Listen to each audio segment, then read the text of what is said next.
दोस्तों, आज हम आप लोगों को वॉशिंग मशीन में जो टाइमर लगाया जाता है उसको किस तरीके से लगाते हैं और इसके कनेक्शन किस तरीके से करते हैं, ये आप लोगों को हम बताएंगे। ये हमारे पास जो टाइमर है ये गोदरेज कंपनी का और 7 तार का टाइमर है। इसको मशीन में लगा रहे हैं और इसमें क्या प्रॉब्लम आती है, किस वजह से ये टाइमर चेंज करना पड़ता है हमें। इसकी 2-3 कंडीशनें होती हैं, वो आप लोगों को हम बताएंगे। सबसे पहले कंडीशन में क्या होता है कि टाइमर आपका चलते चलते स्टॉप हो जाता है। अगर आपने 15 मिनट का प्रोग्राम लगाया है तो लगभग 5 से 7 मिनट तक सही चलेगा और फिर उसके बाद स्टॉप हो जाएगा। दूसरी प्रॉब्लम ये आती है कि आपकी मशीन एक ही साइड को कंटिन्यू घूमती रहेगी। जैसे आप टाइमर ऑन करोगे तो मशीन आपको आपकी एक ही साइड चलेगी, या लेफ्ट को या राइट को। तीसरी प्रॉब्लम ये आती है कि कभी कभी ऐसा भी हो जाता है कि टाइमर चलता है, सब कुछ बंद भी हो जाता है लास्ट पे, पर मशीन आपकी नहीं बंद होती है, वो कंटिन्यू चलती रहती है। तो इस तरीके से 3-4 प्रकार से प्रॉब्लमें आती हैं जिनके बारे में आप लोगों को हम बताएंगे। और इसमें एक सेलेक्टर भी लगा होता है साथ में, जिसमें 3 वायरें जाती हैं और आपकी 3 वायरें मोटर पे नीचे आई हुई होती हैं। और जो एक वायर बचती है आपकी, ये आपकी ब्रजर की होती है जो लगाई जा रही है। सेलेक्टर में सिस्टम ऐसा होता है, किसी में आपकी मशीन 10 सेकंड घूमती है, किसी में 15 और किसी में 5 सेकंड। ऐसे इसका सिस्टम चलता है।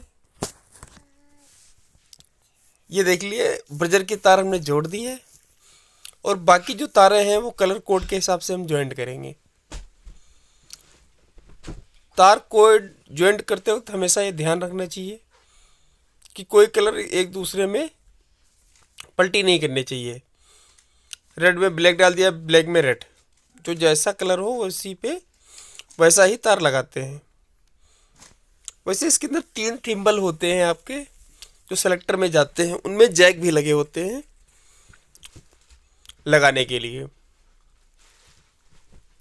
तो अगर आपके पास पुराना टाइमर जड़ से काट रखा हो या जड़ से थिम्बल निकाल रखे हो तो उनकी पहले फ़ोटो ले लें। और वैसे तो बीच से कटिंग कर देते हैं, थिम्बल उसी में लगे रहने देते हैं।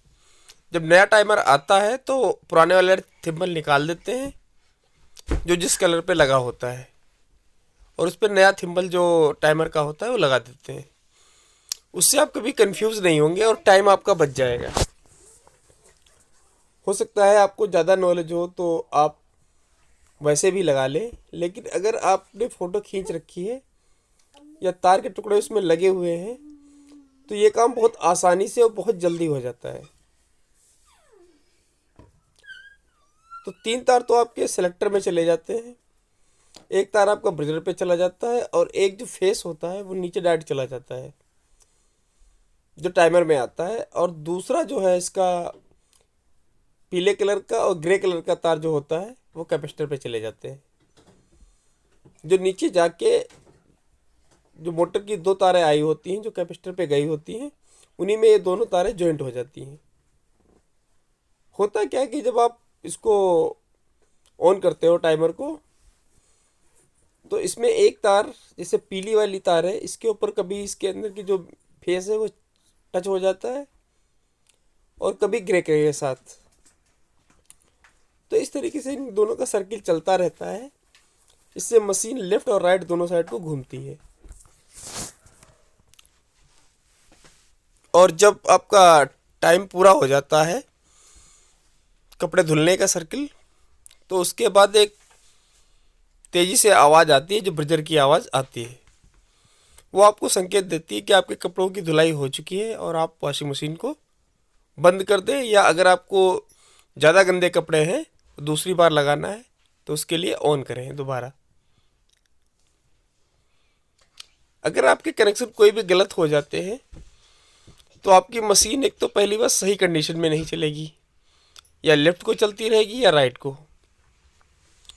कभी कभी लेफ़्ट राइट दोनों साइड को भी चलती है और कोई कनेक्शन पलट जाता है, तब ये भी कंडीशन आती है कि मशीन की जो टाइमिंग है 5 से 7 मिनट की या 15 मिनट की या 35 मिनट की, वो टाइमिंग पूरे होने के बाद मशीन आपकी स्टॉप नहीं होती है और एक साइड को कंटिन्यू चलती रहती है।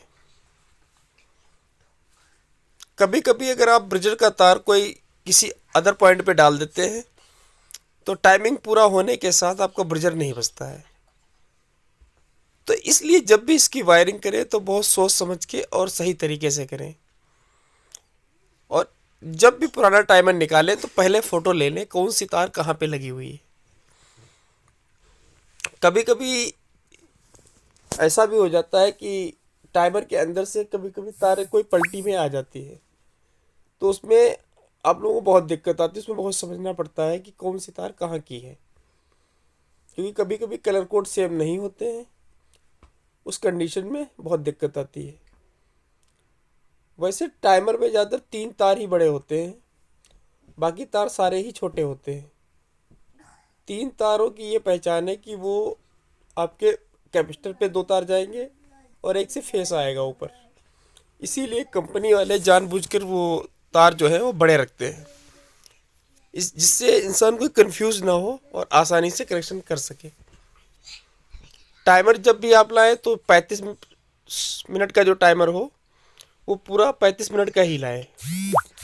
ऐसा ना आप करें 15 मिनट का लिया है, क्योंकि उसमें कस्टमर काफ़ी लोग कहते हैं कि हमें पूरा टाइमिंग का टाइमर चाहिए। ये देख लीजिए वॉशिंग मशीन के कनेक्शन हो चुके हैं और मशीन स्टार्ट हो गई है। देखिए दोस्तों, ये मशीन का हमने टाइमर घुमाया और मशीन घूम रही है। कभी भी आपको ये चेक कर लेना चाहिए कि मशीन दोनों साइड को घूम रही है या नहीं घूम रही है। कभी कभी कंडीशन ऐसी भी आ जाती है कि मशीन एक ही साइड को घूमती है। उस कंडीशन में आप कनेक्शन चेंज कर देंगे और मशीन सही हो जाएगी।